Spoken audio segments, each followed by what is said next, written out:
Hello friends, and welcome back to the All Things New podcast. Thank you so much for tuning in for another episode.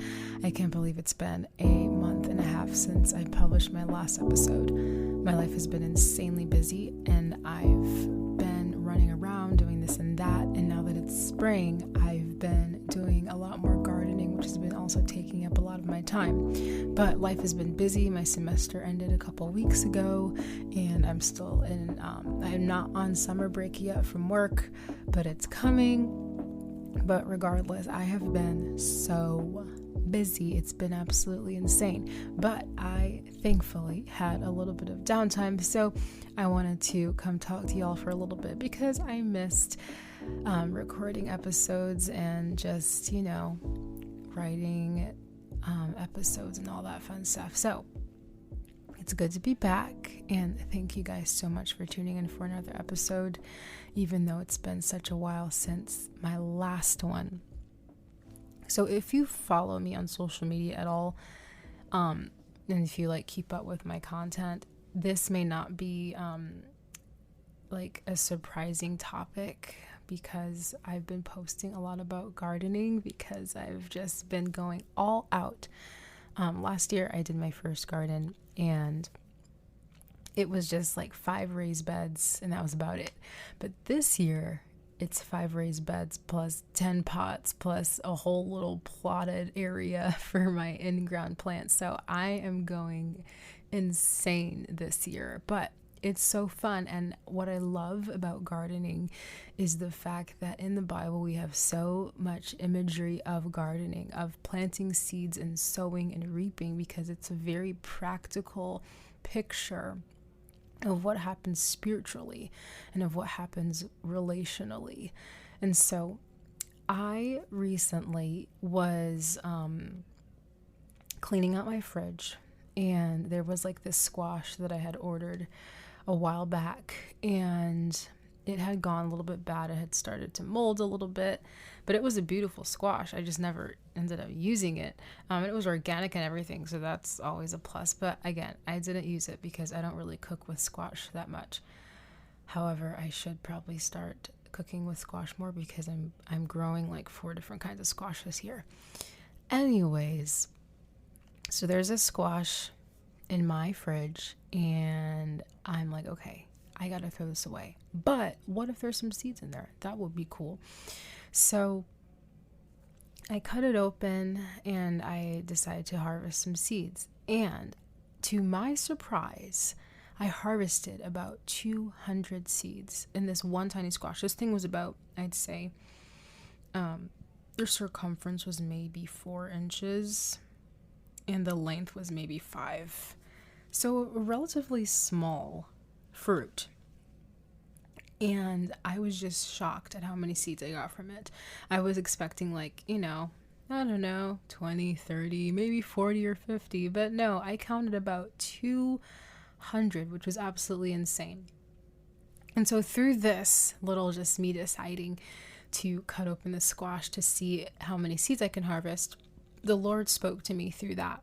And what he was saying to me was that through one fruit was harvested many seeds. And oftentimes when we think about sowing and reaping and planting and harvesting, we think about, I plant this one seed and I get fruit, which is true. You do get fruit. That is a given. But with the fruit comes hundreds of seeds to come that will continue to populate, I suppose, or propagate for generations to come if they are cultivated properly.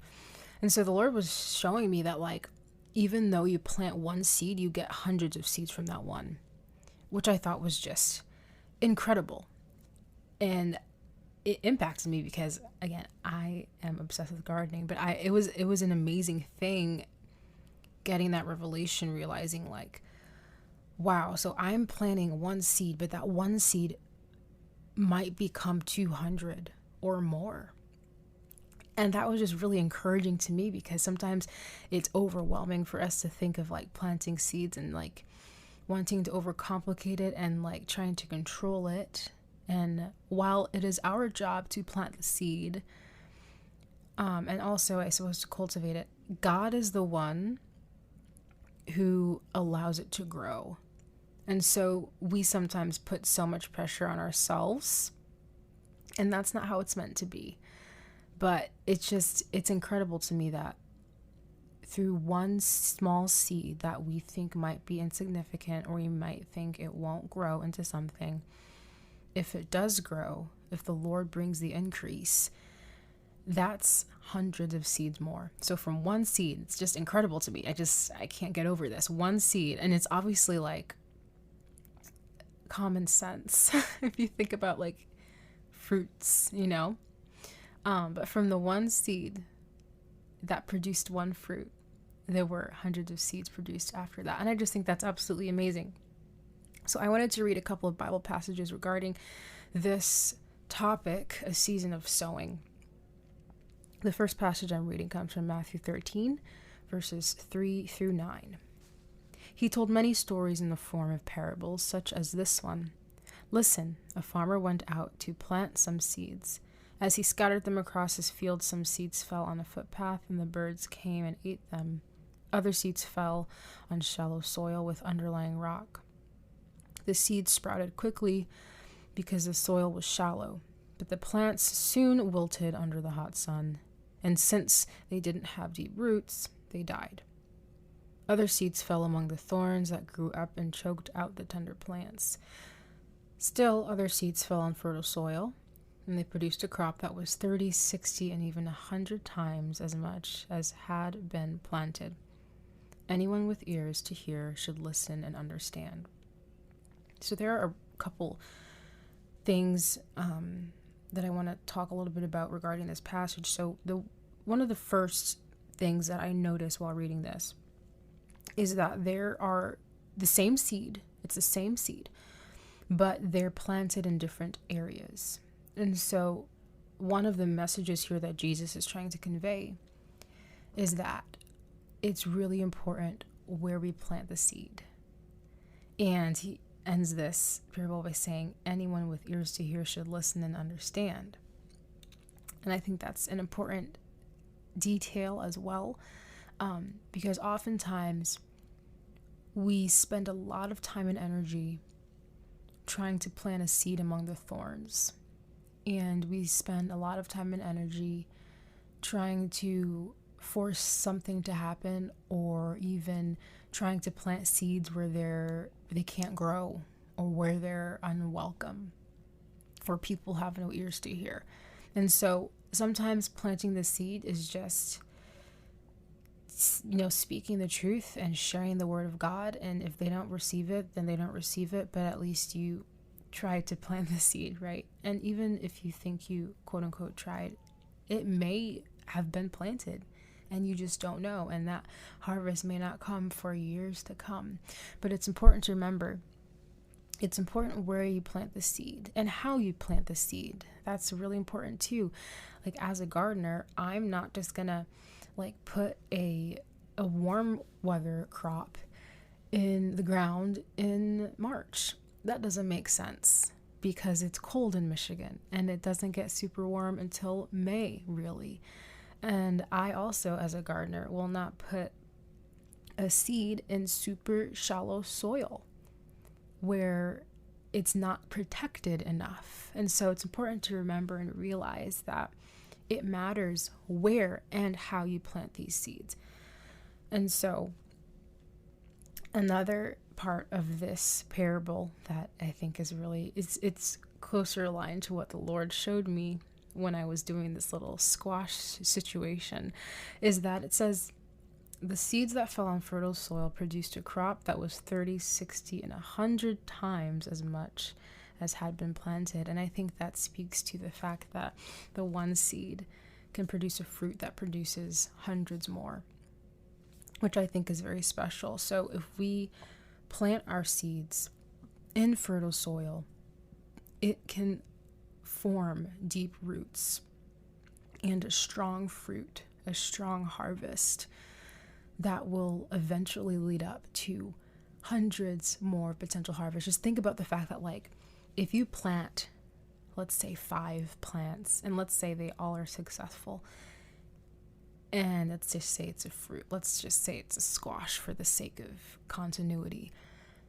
Each of those squash are going to have 200 seeds in them. So that is just like, you're multiplying that potential for a harvest so much just by planting those little seeds and putting them in fertile soil, which is a really important thing to remember. But it's just so powerful knowing that one seed can mean hundreds of plants in the future, which is a beautiful thing. So when you plant seeds, don't be discouraged because you feel like it's so insignificant, because one seed is just one seed. But no, if you plant that in fertile ground, the one seed can become a fruit that will bear hundreds of seeds to come. So keep that in mind when you're planting seeds. It's hard sometimes to be encouraged because oftentimes planting seeds seems very monotonous, and oftentimes, it's hard for us to be okay with delayed gratification, because especially in the West, we are so used to getting things ASAP, like fast food and microwaves, and we like things to go quickly. We like things to be done quickly. But when it comes to gardening, there's patience that's required. There's going to be months of dormancy for some crops. There's going to be months of growing for others. Regardless, it doesn't happen overnight, and growth is gradual, but that's just, there's a beauty when it comes to the gradual growth, especially spiritually, because through that time, we can cultivate our relationship with the Lord as we are cultivating the seeds that have been planted. But the seeds we plant may not be able to be harvested for a while, and that's okay, because the Lord is working when there's, in the darkness. A seed starts in the dark. It begins in a dark place, cold, well, hopefully warm depending on the crop, but isolated, cold, away from the light. But once that seed germinates, it begins to reach to the light, and then it will begin to grow, which is a beautiful thing. So I want to talk a little bit about the kinds of seeds that we should be planting. I'm going to read a couple more passages. This next one comes from Galatians 6:7-10, which says, "Don't be misled. You cannot mock the justice of God. You will always harvest what you plant. Those who live only to satisfy their own sinful nature will harvest decay and death from that sinful nature. But those who live to please the Spirit will harvest everlasting life from the Spirit. So let's not get tired of doing what is good. At just the right time, we will reap a harvest of blessing if we don't give up. Therefore, whenever we have the opportunity, we should do good to everyone, especially to those in the family of faith."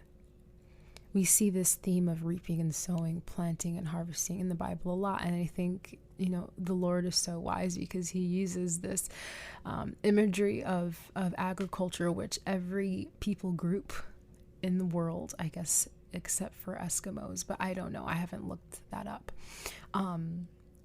We all can relate to agriculture because we need to eat, right? We need to eat fruits and vegetables. Obviously, meat is great too, but you don't grow meat. I mean, I guess you do if you're like if you've got chickens or something, you do see them grow. But we're talking about plants, seeds.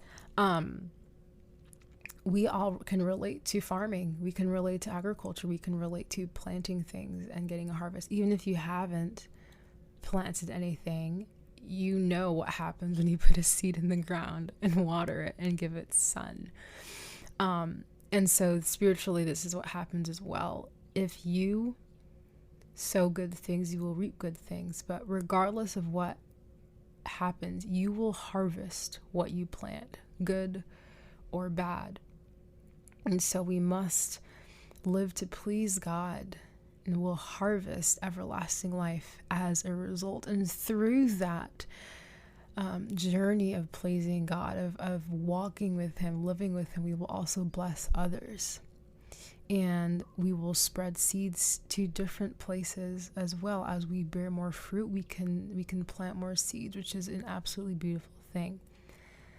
But regardless of what happens, regardless of what you do, whatever you plant will be harvested. It's inevitable. It's not like a maybe.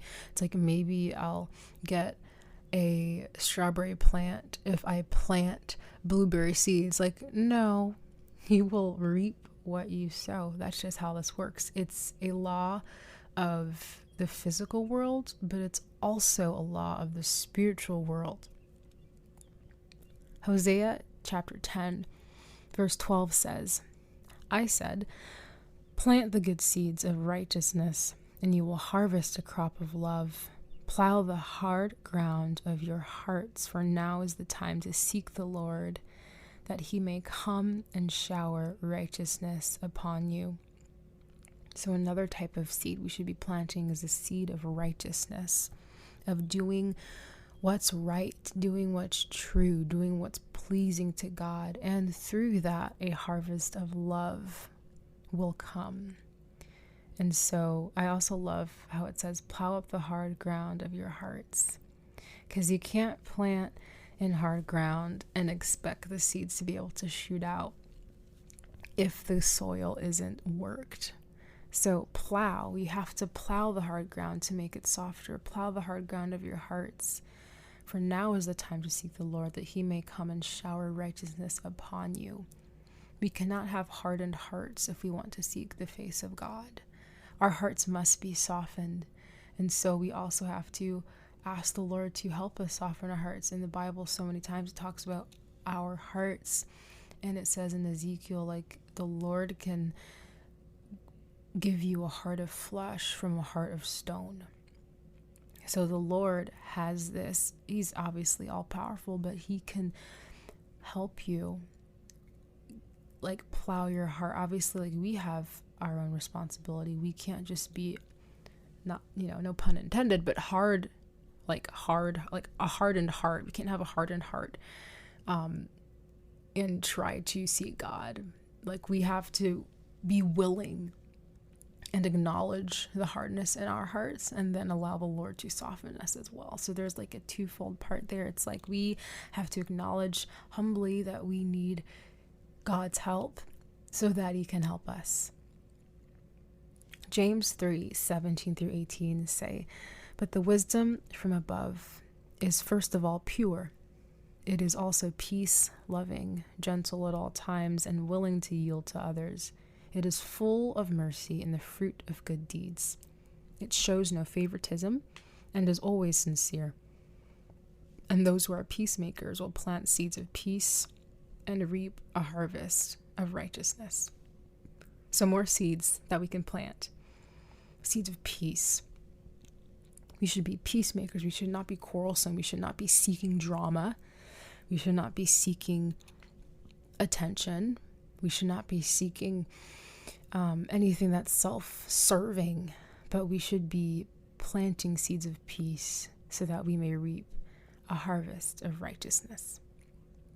And my final passage for this episode is Isaiah chapter 28, verses 24-29, which say, does a farmer always plow and never sow? Is he forever cultivating the soil and never planting? Does he not finally plant his seeds, black cumin, wheat, barley, and emmer wheat, each in its proper way and each in its proper place? The farmer knows just what to do, for God has given him understanding. A heavy sledge is never used to thresh black cumin. Rather, it is beaten with a light stick. A threshing wheel is never rolled on cumin. Instead, it is beaten lightly with a flail. Grain for bread is easily crushed, so he doesn't keep on pounding it. He threshes it under the wheels of a cart, but he doesn't pulverize it. The Lord of Heaven's armies is a wonderful teacher, and he gives the farmer great wisdom. I feel like I've read this passage before, but I didn't notice it. I think also I probably wasn't a garden nerd when I read it for the first time. But this passage is really interesting because it talks about the different kinds of seeds and the different ways to care for them. And obviously a lot of these plants we do not necessarily plant them. I don't, at least in Michigan, because I'm not sure if I could. I'm not sure if that would work in my garden zone. But essentially, this passage is saying, okay, there are different types of seeds, different ways you cultivate them, different ways you plant them. Look to the Lord for wisdom.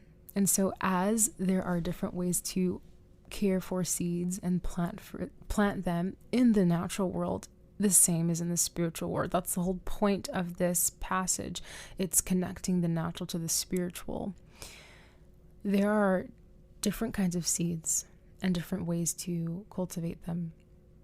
So we must learn from God, learn from our good, perfect teacher to give us wisdom for how to plant these seeds and how to go about cultivating them, opposed to just planting a seed because, okay, it's just what I'm supposed to do. But like, no, actually genuinely from a heart of purity, planting the seed and asking the Lord to give you wisdom for how to do so. And that can look like practically, Lord, how do I share more of you? How can I share you with this person? Or how can I speak into their life in a way that will impact them? Or how can I respond to this person in a way that honors you? Like, these are questions we should be asking the Lord often in our lives, because we don't, we need his help to be righteous. The Bible says no one is righteous, not one. We need God to be righteous. And so we must look to him for wisdom to be able to plant these seeds and care for them so that there may be a great harvest. If I take some seeds and just put them on the soil and I don't cover them, they're not gonna germinate. And if they do, they're gonna die very soon. So we must be wise about how we plant the seeds that we're planting, how we go about sharing the gospel with others, and then also wise about how can we care for those seeds as well. So that's something to think about, especially in this season of sowing. It's springtime, which I love spring. Fall is my favorite season, but I honestly think that spring is a close second just because of all of the planting, especially since I've done a lot more gardening this year. My garden's probably 3 times the size it was last year, and I'm just planting 30 to 40 different kinds of fruits and veggies and herbs, which is just, I'm excited for harvest time. But there's a joy and a thrill of planting seeds and seeing them grow and seeing new growth and seeing new buds, and that's a beautiful thing. And the same is with our spiritual lives. The journey of planting and sowing and reaping is a beautiful journey, and it's a journey that can be shared. Obviously, it should be shared with the Lord. It can be a way to grow close to him, obviously, in the natural world, absolutely, like spending time in God's creation, but also the spiritual world, planting seeds. And with God, seeing the growth that's happening and glorifying him through that, through being a vessel of a farmer, through planting these seeds. So, yeah, I hope that this encouraged you or, was thought-provoking. But that's all I've got for y'all. Thanks again for tuning in. I also got a new microphone, so it sounds a lot better, and I'm really excited about that. Hopefully this means there will be some new music coming out soon, because I haven't released any in a long time. I think I was 19, it was 2018. It's been a minute. So I'm ready to release some new music. So hopefully, summer break will allow me some time to actually sit down and finish a song. Anyways, that has nothing to do with this podcast. Thank y'all for tuning in. Thank you so much. If you haven't already given a rating or review, I would really appreciate that so much. If you haven't shared and you want to, that would be great too. I'd appreciate that. Thanks again for tuning in for another episode of the All Things New podcast. I hope y'all have a wonderful day, and I will talk to y'all in the next one. Ciao.